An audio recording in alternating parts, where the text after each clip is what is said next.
집단 광견병에 걸린 미국인과 한국인.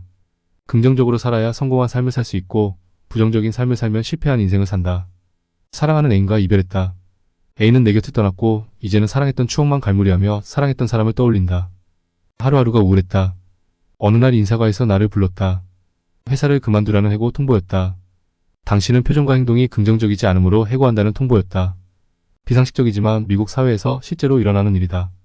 그렇다면 한국은 어떤가? 한국이라고 해서 미국과 다르지는 않다. 첫 번째, 긍정적으로 살아야 성공한 삶을 살 수 있고 부정적인 삶을 살면 실패한 인생을 산다. 두 번째, 긍정적인 생각을 가져라. 세 번째, 부정적인 사람을 멀리하라. 한국 사회에서 부정적인 사람은 반사회적 인격 장애가 있는 사람이라는 편견이 있다. 윤석열이가 포항 영일만에서 석유 시추를 하겠다고 한다. 석유가 나올 확률은 20%다. 긍정적인 인간들은 이렇게 생각한다. 석유가 나올 확률이 20%로 높으므로 천문학적인 세금이 들어가도 시추해야 한다. 반면 부정적인 인간은 석유가 안 나올 확률이 80%이므로 세금을 낭비해서는 안 된다. 향후 석유가 나오더라도 경제성이 없어서 폐기하는 일도 있으므로 신중해야 한다. 한국전쟁 때 인천 상륙작전의 성공 확률은 0.2%였다. 미국의 메가더 장군은 0.2%의 성공 가능성의 군을 투입하여 작전을 성공시켰다. 하지만 이는 국민을 속이려는 거짓말이고 손자병법 1편에 시계편이 있다. 시작하기 전에 계산하라.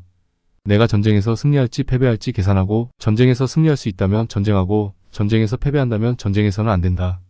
전쟁은 국가의 존폐가 달린 것이므로 신중해야 한다. 한반도에서 전쟁은 미국, 일본, 중국, 소련 그 외의 연합군이 참전한 세계대전이었다. 전쟁은 3년간 이어졌고 전쟁의 손익분기점은 3년이므로 단시간에 끝날 수 있는 한국전쟁은 3년을 끌다가 휴전되었다. 전쟁을 시작하려면 시작하기 전에 계산한다. 적이 어느 경로로 공격할지 적이 어느 경로로 후퇴할지 먼저 작전계획이 짜인 상태에서 전쟁하는 것이다. 미국, 중국, 소련, 조선민주주의인민공화국은 만약 연합군이 한반도에 상륙한다면 가장 유력한 곳이 인천이라는 것을 이미 알고 있었다. 하지만 조선민주주의인민공화국은 인천을 방어할 병력이 없어서 인천을 내어준 것이다. 메가더는 성이고 이름은 더글라스다. 편의상 메가더라고 불렀다. 긍정적인 인간은 0.2%의 성공 확률에 도전하고 부정적인 인간은 20%의 성공 확률에도 포기한다. 지구에 긍정적인 인간만 산다면 어떤 일이 발생할까? 아직도 하늘의 태양과 달과 별은 지구를 중심으로 회전하고 있고 지구는 평평하여 먼 바다로 나가면 폭포수를 만나 배가 낭떠러지로 떨어진다라고 믿을 것이다. 지구에 긍정적인 인간만 산다면 어떤 일이 발생할까? 포항 영일만 시추 성공 확률이 0.2%라고 해도 긍정적인 인간은 시도할 것이다. 세상은 긍정적인 인간이 많아서 성공한 것보다 부정적이고 계산적인 인간이 많아서 발전한 것이다.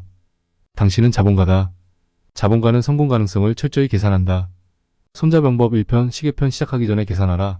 내가 전쟁에서 승리할지 패배할지 계산한 후 전쟁에서 승리한다고 해도 전쟁을 해서 잃은 것이 많다면 전쟁을 해서는 안 되고 전쟁을 해야 한다면 이겨놓고 해라.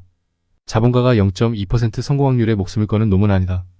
자본가는 20% 성공 확률에 목숨을 거는 놈도 아니다. 자본가가 아니더라도 0.2% 확률과 20% 확률에 목숨을 거는 사람은 없다. 성공 확률이 51%는 넘어야 가능성이 있다고 하는 것이다. 어느 날 사춘기 아들이 나에게 물었다.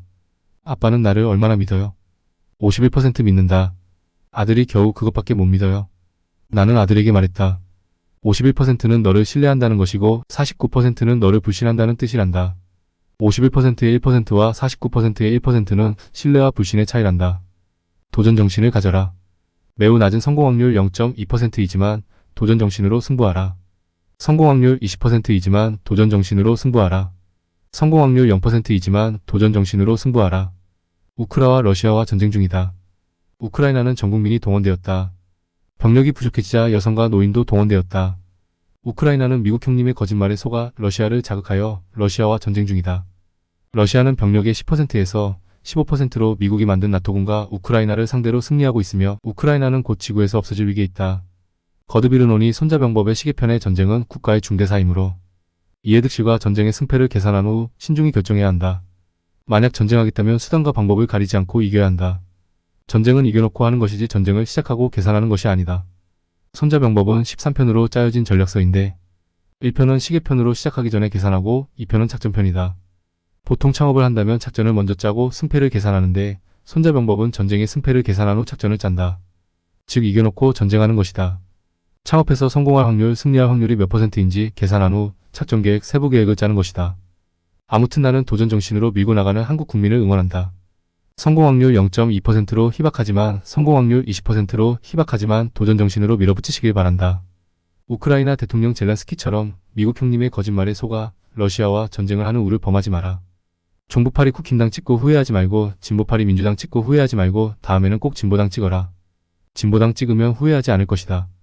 흐르는 음악은 현주 피아노에서 제공하는 서른즈 음악.